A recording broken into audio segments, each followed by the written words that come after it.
Hello welcome back to நகரத்த Rachi's world. It's a mini vlog. இன்னைக்கு நம்ம வீட்டு பின்னாடி இருக்கிற கோவிலில் கொடியேற போகுது. 10 நாளும் சூப்பராக கொண்டாட்டமாக இருக்க போகுது. டான்ஸ் என்ன, பாட்டு என்ன, கச்சேரி என்ன, நாடகம் என்னன்னு சூப்பராக இருக்க போகுது. பத்தாக்குறைக்கு பிள்ளைகளுக்கு பிடிச்ச விளையாட்டு சாமானும் தான்.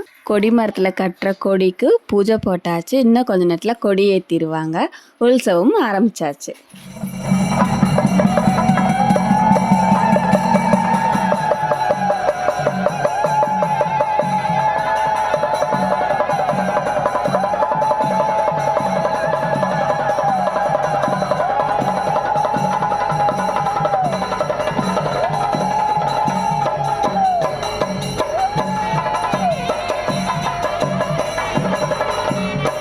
கொடியேற்றினதுக்கு அடையாளமாக அதிர்வேட்டும் போட்டாச்சு. இந்த வீடியோ பிடிச்சா லைக் பண்ணுங்கள், ஷேர் பண்ணுங்கள், கமெண்ட் பண்ணுங்கள், சப்ஸ்கிரைபும் பண்ணிடுங்க.